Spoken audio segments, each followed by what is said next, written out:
Jien Sister Teresa nsellimlek u nilqek għal programm ieħor sejjaħtilkom ħbieb il-paċi miegħek nibdew billi nsejħu Trinità Qaddisa fostna fl-isem tal-Missier u tal-Iben u tal-Ispiritu Santu. Amen. Eżis semmija, ku min jixtieq jibda mill-ewwel jibgħat xi SMS b'xi kelma li tkun qed tolqtu jew xi frażi xi ħsieb li jixtieq jixxerja mal-oħrajn, anke jekk kunu tridu twasslu xi talb biex nitolbu għalikom mela le tistgħu tagħmlu dan fuq in-numru 7979 102379 791023. Ejjew ninġabru eżis semmija ħalli flimkien ngħidu talba lill-Ispiritu Qaddis ħalli jinżel fostna tul din il-lezzjo divina. Ejja Spiritu Qaddis umlini bil-qawwa tal-preżenza tiegħek. L-istess kif narejt il-50 int kont imlejt lill-ewwel insara. Enni nitbattal minn dak kollu li hemm ġewwa fija, bil-pjanijiet u l-proġetti kollha li nagħmel għalija nnifsi u għall-oħrajn għax bekk biss inkun nista' nilqa' aħjar il-kelma li se tagħtini llum dawalli moħħi biex nifhem il-messaġġ li għandek għalija u kebbis li qalbi biex inwettqu f'ħajti u f'dak taħuti dan għall-akbar glorja tiegħek. Amen.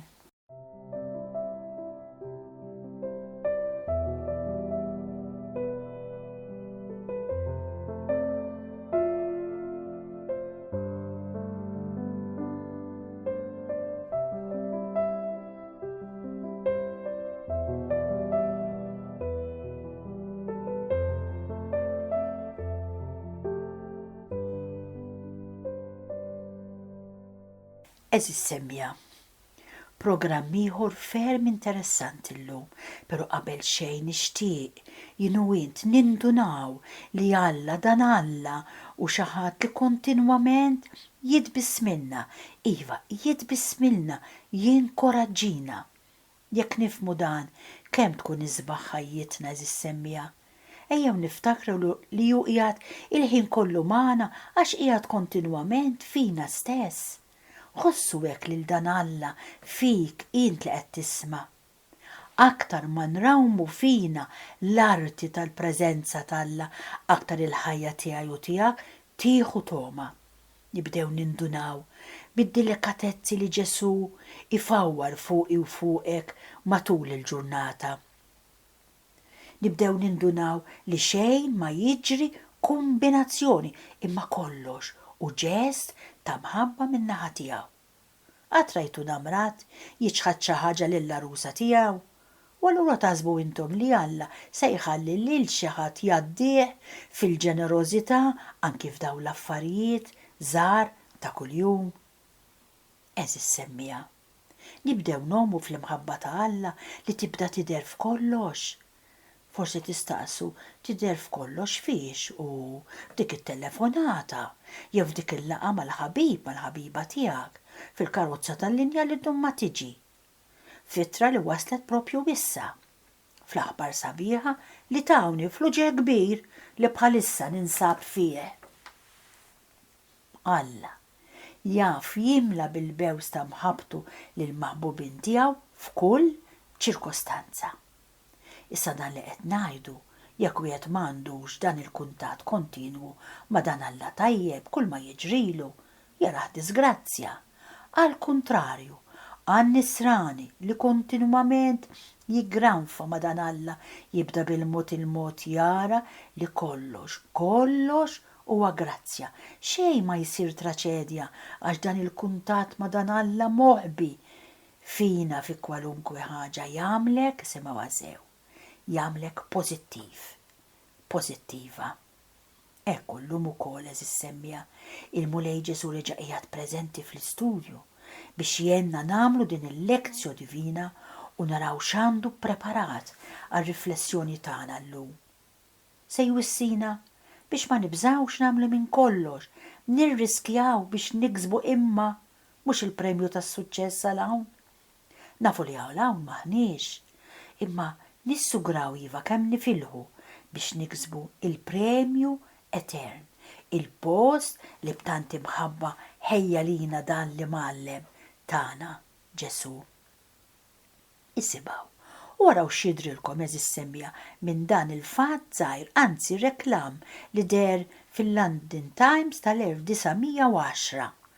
Ir-reklam jgħid hekk: meħtieġa xi nies għal vjaġġ perikolus, pagi żgħar, ksieħ trement, xhur ta' dlam, periklu kontinwu, ritorn dubjuż, jekk nirnexxu però nkunu sirna famużi.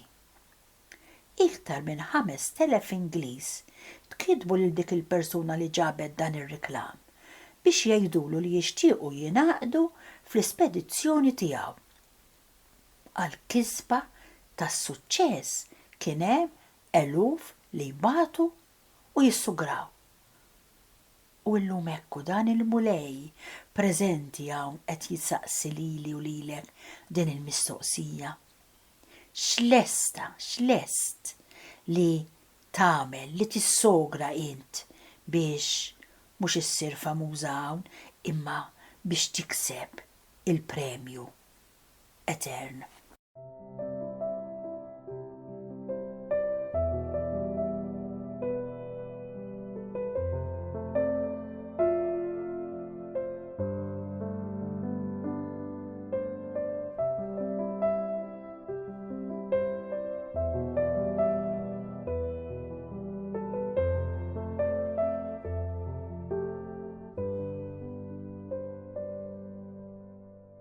Ejjew eżis semmija nirriflettu flimkien mal-mulej u nsejħu anke l-Omna Marija biex flimkien magħhom nagħmlu din il-lezzjo divina tagħna fuq is-silta li se noħduha mill-Vanġelu ta' San Mark, kapitlu 1, versi 21 sa 28 li jiġġib it-titlu Ġesu jitkellem bis-seta'. U hawnhekk l-Evanġelista se nsabuh jirrakkonta stejjer fuq Ġesu biex jitfa' dawl fuq min kien. Ġeneralment kull storja jkollha messaġġ ċentrali. Ġesu għandu l-vera awtorità, dan hu l-messaġġ li joħroġ ċar u b'ħafna qawwa mis-silta li se nirriflettu fuqha llum. Lil Ġesu se nsibuh li daħal Kafarnawm, bert importanti fit-tramuntana tal-Palestina. Pala ludi tajjeb Ġesu mar fis-sinagoga għax kien il-jum tas-sibt u hemm beda jgħallem u n-nies li kienu fis-sinagoga staġbu b'dan Ġesu tagħna jitkellem b'awtorità. Ma kienx bħalla l-liema tal-liġi. Ejjew nisimgħu b'attenzjoni is-silta verament sabiħa bil-Vanġelu ta' San Mark edna kapitlu 1 versi 21 sa 28.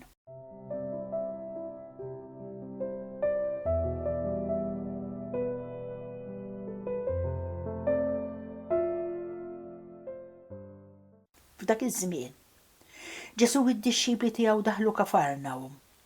Malajr mis-sib daħal fis-sinagoga u qatt jgħallem. In-nies baqgħu mistaġba bil-mod tat-tagħlim tiegħu għax beda jgħallimhom bħal wieħed li għandu s-seta'. U mhux bħal kittieba.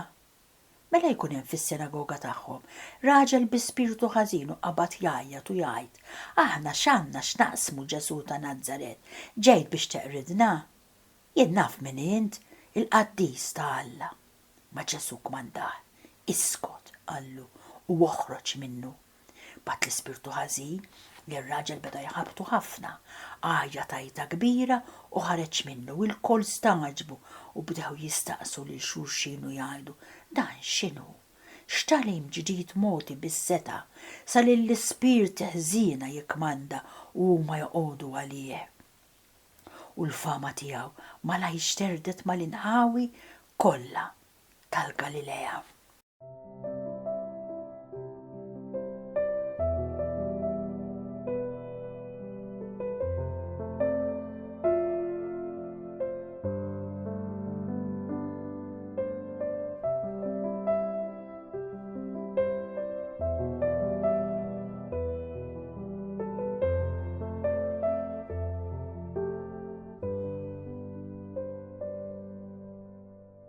Mara jgħallem nista' Kafarnawm Kienu jisimaw ħafna mal-min u kittiba jitkellmu, imma tgħid xraw speċjali f'dan Ġesu il-maħbub tagħna biex fiħarfu li mgħallem li jitkellem bis-seta. Jien u int illum ta' minu l-kliem li tiegħu aħna qegħdin nagħtu l-aktar każ eżis semmija. Il-kliem ta' Kristu li lna jolqotna b'dik il-qawwa li biha laqat in-nies ta' Kafarnawm jew aktarx li qiegħed jintilef fost il-ħafna ilħna oħra li nisimgħu. Bħala nsara eżis semmija aħna l-koll imsejħa biex bi kliemna u għemilna nitkellmu u nuru l-imħabba ta' Alla fost l-oħrajn. Il-kelma tagħna hi bħal dik ta' Kristu jew bħal dik tal-kittieba u l-Fariżej. Bost huma n-nies li niltaqgħu magħhom u ħafna huma t-taħdietijiet u l-messaġġi li nisimgħu. Il-biċċa kbira ma jimpressjonawniex u ftit li xejn nagħtu każhom. Kultant iżda niltaqgħu ma' xi ħadd jew nisimgħu xi kliem li jolqotna fil-fond u jqanqal fina bħal forza qawwija biex nagħtu kasu u naħsbu fuqu fit-tul. Dan jiġri ħafna drabi meta nisimgħu ħwejjeġ li għalina jkollhom konsegwenzi mill-aktar serji u aktar ma dak il-bniedem li jkellimna jkun bniedem sinċir, kompetenti u ta' min joqgħod fuqu. Iktar inħossu l-bżonn li noħduh bis-serjetà. Hekk ġralhom ta' nies li jiltaqgħu ma' Ġesu u semgħuh jitkellem meta kien fostna, intebħu li huwa ma kienx jinħela fuq ħafna dettalji u każijiet astratti tal-liġi iżda kien ikellimhom fuq il-ħwejjeġ l-aktar importanti li kellhom f'ħajjithom. Intebħu dawk li jiltaqgħu miegħu li kien bniedem mill-aktar sinċir u onest. Ma kienx bniedem li jfittex il-popolarità, il-glorja personali tiegħu. Anqas ma kienx wieħed li jfittex jistana minn fuq dar in-nies. Kien bniedem li jgħix u jipprattika, din importanti, u jipprattika dak li jgħallem. Intebħu dawk eżis semmija u jew nintebħu aħna wkoll li fi kliemu hemm erf, konvinzjoni u qawwa li ma kellhomx il-kittiba u li mal-min l-oħra.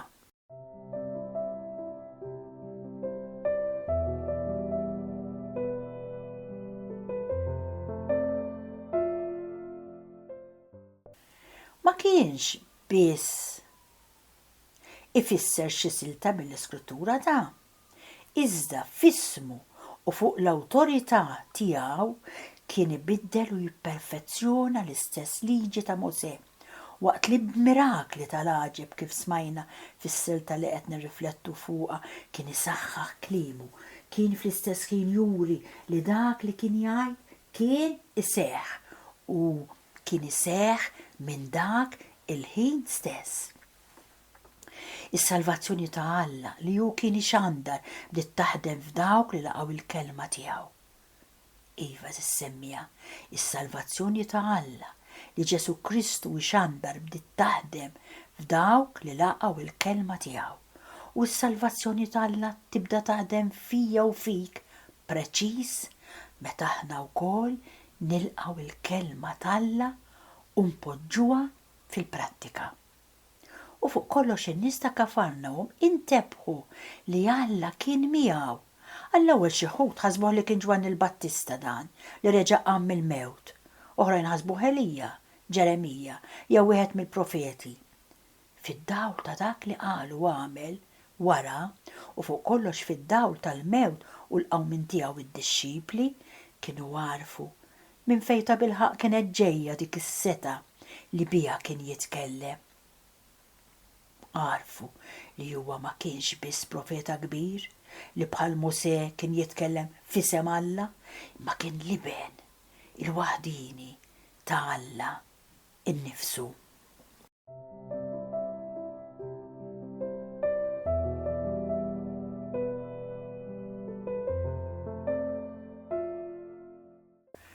Ġesu kien l-istess serf u kelma ta' Alla li bih u għalih sar kollox u li jissa ġi jammar fostna biex ikun il-ħajja u id-dawl tagħna l-bnedmin. Ħadd qatt ma jista' jitkellem b'qawwa u b'awtorità daqs dan Ġesu li mallem tagħna. U li mallem waħdini tagħna u għall-verità nnifisha. Eżis semmija, kemm għandna nieħdu bis-serjetà dak kollu li jgħidilna li mallem Ġesu. Jekk fuq problemi ta' saħħa, ekonomija, politika u ħwejjeġ oħra li jispiċċaw, aħna nagħtu tant każ ta' dak li jgħidu l-istudjużi u l-esperti. Kemm aktar u aktar għandna jien u int nagħtu każ ta' dak li jgħidilna l-espert tal-esperti fuq ħwejjeġ li jibqgħu għal dejjem.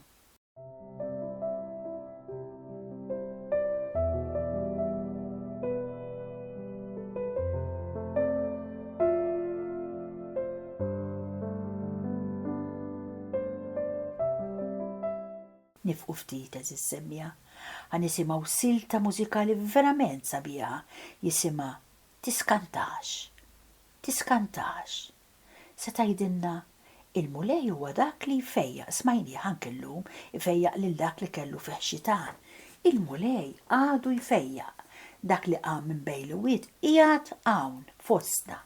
Possibbli għal-mulej m'hemm xejn, però tajjeb li anka noqogħdu attenti għall-kliem fejn jgħidilna li hemm fejqan li Ġesu jixtieq jagħmel, li jixtieqna nilqgħu illum, hemm fejqan ta' tgħidilna li aħna rridu nagħmlu kif irid hu.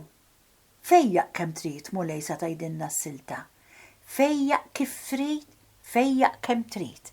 Ġifieri hemm fejqan spiritwali, hemm fejqan orrajt fiżiku, imma huwa fidejn il-mulej. X'għandna bżonn għax hu iżjed bravu minni u minnek. Nisimgħu is-silta.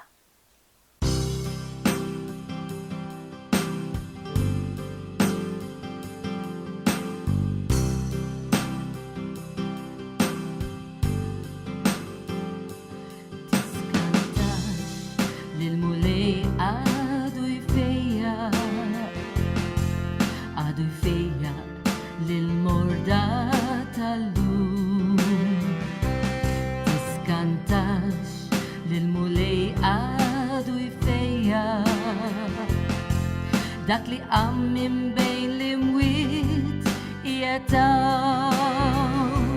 Tiskantax bil-qawwa tal-mulej. Impossibbli għall-mulej ma hemm xejn. Tiskantax bil-qawwa tal-mulej.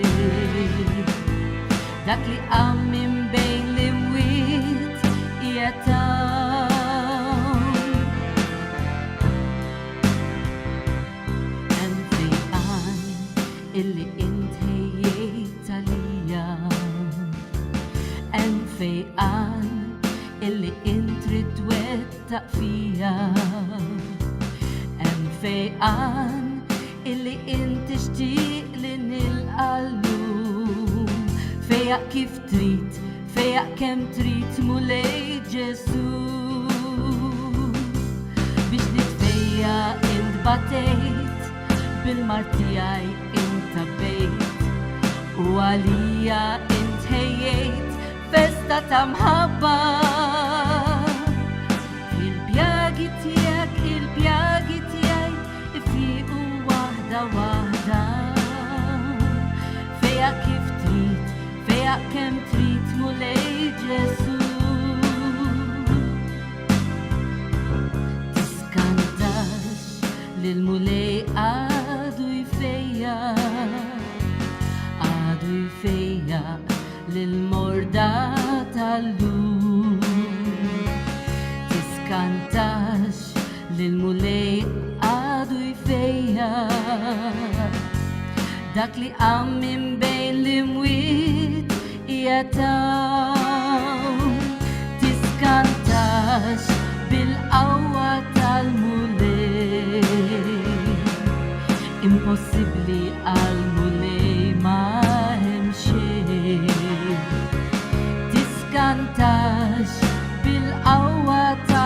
lejl.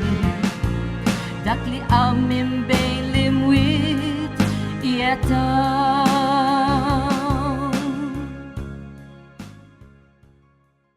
Ejja eżis semmi nkomplu ftit riflessjonijiet oħra fuq din is-silta verament ta' staġib li qed tippreżentanna lil Ġesu il-maħbub tagħna, juri s-seta, il-qawwa u l-kapaċità li bihom kien jgħallem u jfejjaq. Smajna kif Ġesu li flimkien mal-komunità żgħira tad-disċipli jidħol f'Kafarnawm, il-belt fejn kien jgħix Pietru u li f'dak iż-żmien kienet l-akbar waħda tal-Galilea. Ġesu jidħol f'din il-belt, min jaf kemm feraħ Pietru dakinhar. Jien kelli x-xorti mmur f'dan il-post verament kbir u sabiħ. U ntom ukoll hekk eżis semmija min ikollu l-opportunità imur f'din l-art imqazza. Il-postijiet hekk fejn mexa u għallem dan Ġesu tagħna jkun verament aġid kbir jekk inti rnexxielek tagħmel dan il-vjaġġ. L-Evanġelista Marku f'din is-silta jirrakkonta li Ġesu peress li kien il-jum tas-Sibt baqa' sejjer lejn is-sinagoga u beda jgħallem. Dan ifakkarna fil-primat tal-kelma talla, kelma li jeħtieġ nisimgħuha, kelma li jeħtieġ nilqawha, kelma li jeħtieġ li jien u inxandruha. Malli wasal f'Kafarnawm Ġesu ma qagħadx jipposponi tħabbir tal-Evanġelu. Ma ħassibx l-ewwel biex jara fejn sejjer joqgħod u d-disċipli minkejja li dan hu neċessarju. Ma qagħadx jaħli ħin jorganizza ruħu. Kieku aħna normali l-ewwel ma rridu nagħmlu hu li insibu fejn niklu u norqdu. Il-preokkupazzjoni ewlenija ta' Ġesu ma kienx din, imma kienet li jħabbar il-kelma talla bil-qawwa tal-Ispirtu is-Santu. U kif smajna n-nies fis-sinagoga baqgħu mistaġbin għax Ġesu kien jgħallem bħal wieħed li għandu s-seta u mhux bħal kittieba.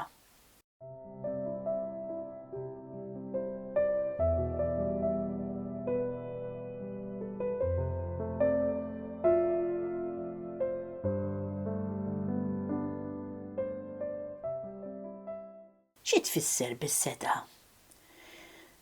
Ifisser li fil-kliem ta' Ġesu bniedem kienet tinħass il-qawwa kollha tal-kelma talla, kienet tinħass l-awtorevolezza ta' Alla li nebbaħ l-iskrittura mqazza.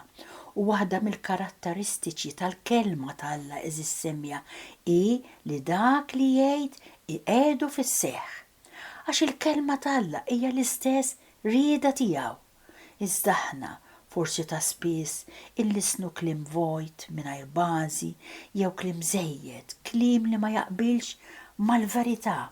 Imma il-kelma talla hija l-verità, hija maquda mar-rieda tiegħu u dak li jgħid iseħħ. Infatti, wara li priedka Ġesu juri mill-ewwel is-seta tiegħu għax l-raġel li kien hemm fis-sinagoga jeħilsu mix-xitan li kien qed jaħkmu. Propju qed naraw hawn l-awtorità divina ta' Kristu għanqlet ir-reazzjoni ta' Satana li kien moħbi f'dak ir-raġel. Satana jeżisti eżis semmija. San Pietru wissina bisħieħ billi jgħidilna kunu meqjusa u għassu il-għadu tagħkom ix-xitan qisu l-jun jgħajjad idur u jfittex il-min jibla. Iqfulu sħaħ fil-fidi. Ġesu li mallem tagħna min-naħa tiegħu dritt tara fleħen ix-xitan u ordnalu bil-erra iskot, oħroġ minnu. Ġesu jeħles lil dak ir-raġel minn dan ix-xitan li kien qed jaħkmu bis-seta tal-kelma tiegħu biss u għal darb'oħra minn kien hemm baqa' mistaġeb. Marell jikkmanda saħansitra lill-ispiriti ħżiena u dawn jobduh. Qed nistaġeb jien bil-qawwa ta' dan Ġesu tagħna, qawwa li tidher bil-qawwa kollha f'wostna kuljum. il-kelma tal-Alla zissemmija toħloq fina staġib. Għandha l-qawwa li tħallina mistaġbin.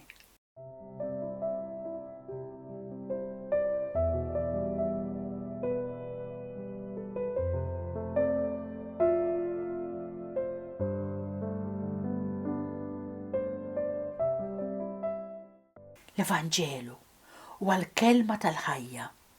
Dan Ġesu il-Qaddistana ma jakkis l-bniedem, anzi bil-maqlub, xi jagħmel mela jeħles lil minu skjav ta' tant spirti ħżiena ta' din id-dinja.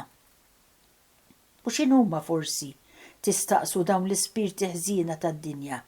Huma l-ispirtu tal-vanità, il-kilba għall-flus, is-supervja, is-sensualità, kollha spirti ħżiena dawn. L-Evanġelju eżissemmija jibdel il-qlub, jibdel il-ħajja, jitrasforma l-inklinazzjonijiet lejn il-ħażin f'intenzjonijiet ta' ġid. L-Evanġelu għandu ħila eżissemmija jibdel lili u lilek ta'. Għalhekk u dmir tagħna bħala nsara li nxerdu ma' kullum kien il-qawwa redintriċi u nsiru ħabbara tal-kelma tal-Alla. Dan hu suġġeriment ieħor li ttina l-istess silta tal-lum li it-tem billi tgħidilna il-fama ta' Ġesu xterdet minnu fih ma' kullimkien fl-inħawi kollha tal-Galilea. Min beda jxerrida? Mhux dawk li kienu preżenti. U nsaqsi, jienu int qed inxandru il-kelma ta' Alla mal-oħrajn.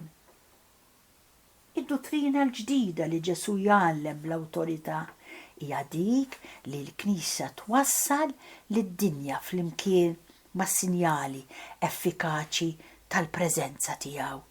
It-talim awtorevoli u l-azzjoni li teħles tal-iben tal-Alla jisiru l-kliem ta' salvazzjoni u l-ġesti ta' mħabba li tagħmel il-Knisja fil-missjoni tagħha. Ftakru dejjem eżissemmija li l-Evanġelu għandu l-qawwa li jibdel il-ħajja, tinsewx dan. L-Evanġelu huwa l-aħbar it-tajba li titrasformana dejjem jekk aħna nħalluha titrasforma lilna. U għalhekk li dejjem inħobb ngħidilkom biex ikolkom kuntatt mal-Evanġelu kuljum, li taqraw kuljum silta paż żgħir timmeditaw forsi anki ġġorruh magħkom kull fejn tmorru. Illum hawn ħafna kodba żgħar tal-Vanġelu tpoġġeħ fil-but, fil-basket biex bih tmantni lilek innifsek minn din il-lajn bla qis ta' salvazzjoni. Jekk ma tistax taqra, isimgħu. Radio Marija joffriwlek kuljum. Għamel mezz għal-ħin tad-disa. Ikun hemm kuljum spjega verament sabiħa tal-Evanġelu tal-jum li ssir fil-Quddisa. Għandu l-qawwa l-Evanġelu li tibdilna, li titrasformana, tbiddel il-ħajja li tbiddel il-qalb. Nitolbu l-interċessjoni materna tal-Verġni Marija illi laqat il-kelma tal-Alla u tagħta lid-dinja lill-bnedmin lilna. Itallimna nisimgħu sewwa u tagħmilna ħabbara awtorevoli tal-Vanġelu ta' Ġesu.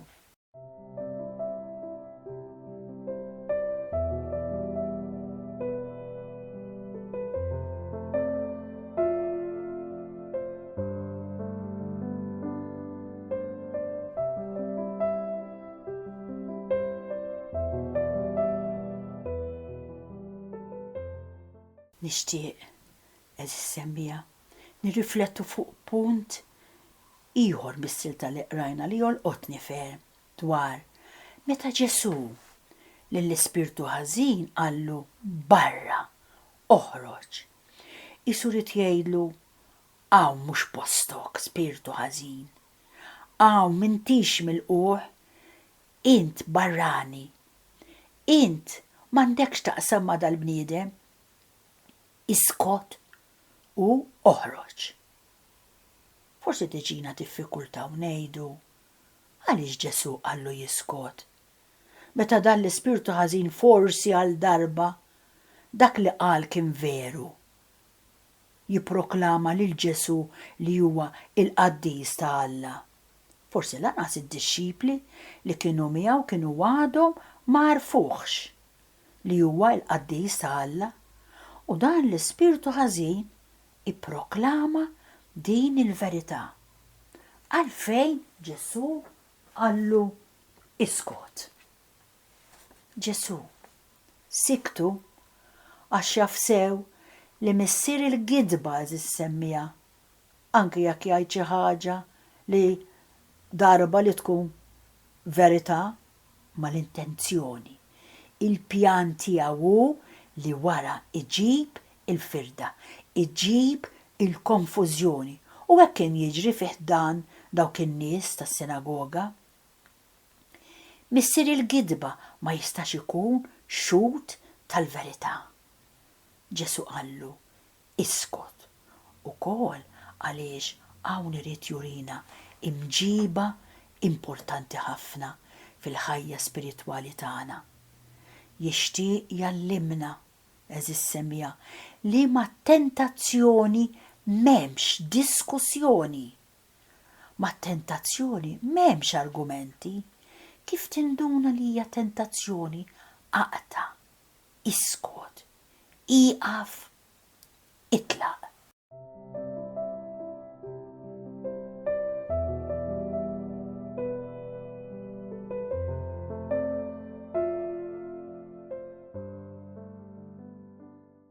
X'jiġifieri tiddiskuti mat-tentazzjoni?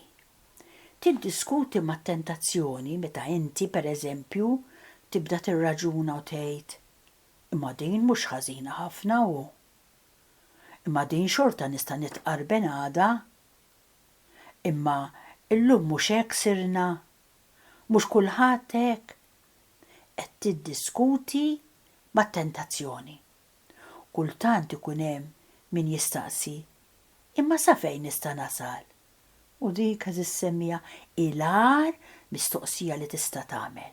Sa fejn nista' nasal? Għax daw l-argumenti mat-tentazzjoni qed juru minn ġo fik li inti dik it-tentazzjoni toġbok u trida, allura tipprova issib mezz biex tbenġilha. Qed tipprova issib mezz ta' kull promess mal-kuxjenza tiegħek, ma' dak li taf li hu tajjeb. U meta tiddiskuti mat-tentazzjoni u tibda tipprova issib mod kif tagħmel dak li jogħġbok mingħajr ma tagħmel dnub gravi pereżempju, x'aktarx li taqa'. Għax meta tgħid sa fejn nista' nasal, tfisser li inti lesta li tasal sat-tarf nett. U mit-tarf nett għat-tiżbita l-isfel m'hemmx ħafna spazju eżis semmija ta'. U Ġesu jagħtina dan il-mudell. Ġesu li kien Alla, kien il-qaddis tal-Alla, xorta waħda ma jagħtix spazju għad-diskussjoni, għall-argument mal-ispirtu ħażin. Iskot, itlaq. U għal-mudell għalina meta nkunu it-tentati. Ġesu qed jurina llum kif għandna nġibu ruħna mat-tentazzjoni eżis semmija fuq il-mudell ta' Ġesu kif urina fis-silta tal-Vanġelu li fuqu qed nirriflettu llum. M'hemmx diskussjoni. Iskot, barra. Naħseb din hija talima qawwija ħafna li għandna nieħdu fil-mixja spiritwali tagħna. Għaliex aħna il-linja, il-gwida li tmexxina hija il-verità tal-Vanġelu, hija il-verità ta' Ġesu Kristu. Mhux qed nagħmlu llum, mhux qed jagħmel kulħadd, mhux jekk hux gravi jew le, imma narfu li l-imħabba ta' Ġesu lejja u lejk hi 100%. U allura it-tweġiba li inti u jien irridu nagħtu lil dan Ġesu maħbub qaddis tagħna għal din l-imħabba trid tkun eżis semmija tweġiba ta' mħabba 100%. Mhux b'kompromess le, imma 100%.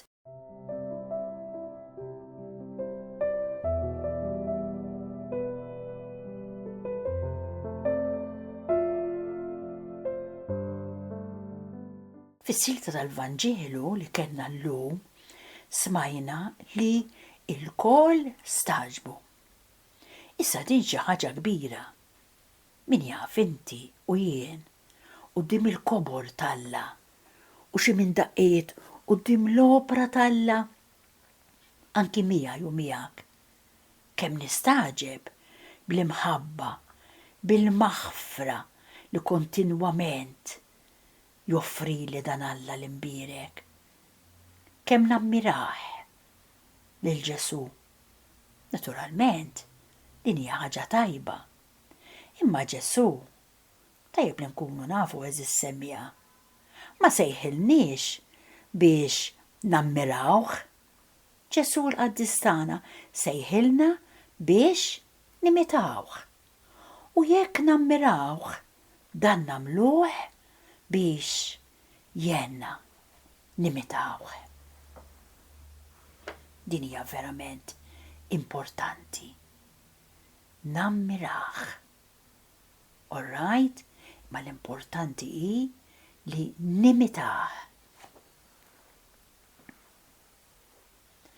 Smajna wkoll li n-nies bdew jistaqsu lil xulxin dan x'talim ġdid moti bis-seta. Kienu qed jagħmlu differenza u jgħidu dan mhux bħal kittieba u l-Fariżej. X'inhi d-differenza li bdew jagħmlu? Id-differenza prinċipali kienet li il-profeti kienu jħabbru u jgħidu indmu. U Ġesu l-qaddis tagħna kien jħabbar u jgħid dnubietek maħfura. Ġesu ir-rida tiegħu jagħmilha preżenti bil-qawwa kollha tagħha. Dnubietek maħfura. L-unika ħaġa żissemmija li tista' żżomm lil Alla l-imbierek milli dan li jgħid isir verament f'ħajtek huwa int meta ma taċċettax. Imma Ġesu hu konkret. Dnubietek maħfura. Mela qed jinsisti miegħi u miegħek illum. Qed jgħid imxi Sister Teres u poġġi jismek, toqgħodx tibki lilek innifsek, toqgħodx tibki d-nubiet tiegħek, toqgħodx tibki fiex ġejt jew fiex ġabuni. U imxi.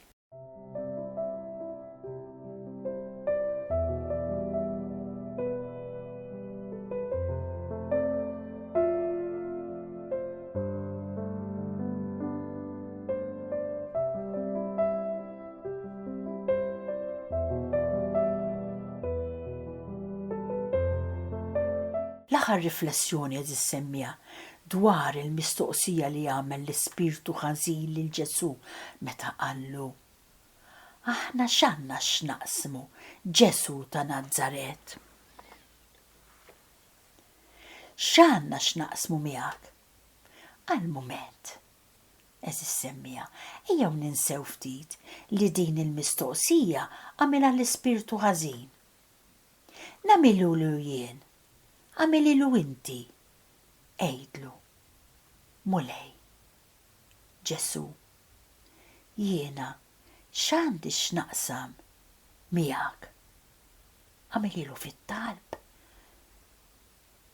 meta tkun f'talb personali miegħu, u wara xi nebħek, u wara x'jitla fil-wiċċ, li ma tweġiba, li ma sentimenti, li ma raġunamenti joħorġu. jiena x'għandi x'naqsam miegħek mulej Ġesu Qaddiż tiegħi. Fil-konkret, mhux suppost għandi x'naqsam miegħek, dik kulħadd jafa, imma x'għandi x'naqsam miegħek jien mulej Ġesu. Ja mistoqsija eżis semmija li tipprovoka ħafna u ħafna sentimenti ta' adorazzjoni.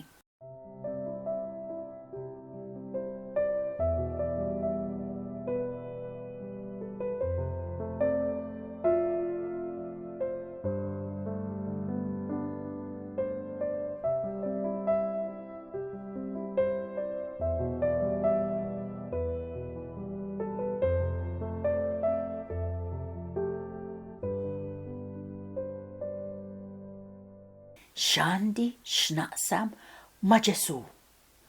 Ħlief li ninżel għall-kubtejja għaliex kull irkoppa tmil fis-sema u fuq l-art.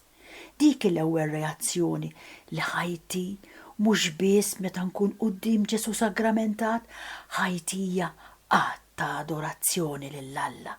Ħajti kollha trid tkun qatt ta' adorazzjoni nagħtih lili nnifsi kolni kemm jien, anki jirrieda rrid intilu, anki s-sentimenti u l-ambizzjonijiet kollha tiegħi noffrihomlu. Meta inti jew jien tistaqsil Ġesu, jien x'għandi x'naqsam miegħek. U naf li qed nistaqsil il-Qaddiż Alla, lill-liben Alla, u naf li qed nistaqsil lil dak li jista' jtik dak li hu tajjeb għalik u dak li hu l-aqwa għalik jagħmlu fatt x'jonqsok iżjed. Eżis semmija, ma dan Ġesu jien u int mistennija li jkollna dik ir-relazzjoni personali intima ta' mħabba u ta' adorazzjoni. Nifqu għawez is-semmi għax il-ħin qed jagħmel. Fakkarkom li dan il-programm jiġi ripetut is-sibt fil-5:30 ta' filgħodu. Ninġabru issa biex ngħidu talba wara din il-lezzju davvina sabiħa li kellna mal-mulej.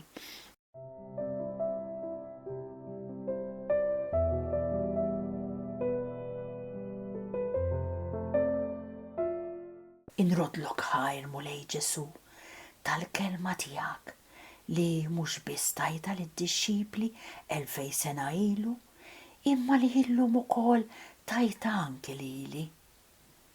Għatini l-Ispirtu Qaddiż tiegħek sabiex bil-qawwa tiegħu ngħix kuljum fid-dawl tagħha din il-kelma u sabiex bimħabba qawwija nwassalha lill-oħrajn.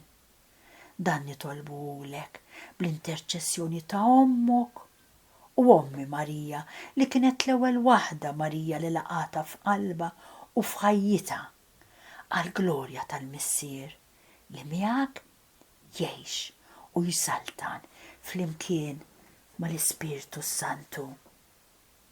Amen. Jien Sister Teresa insellimlek u minn qalbi nirringrazzjak li kont magħna għal dan il-programm. Il-paċi miegħek.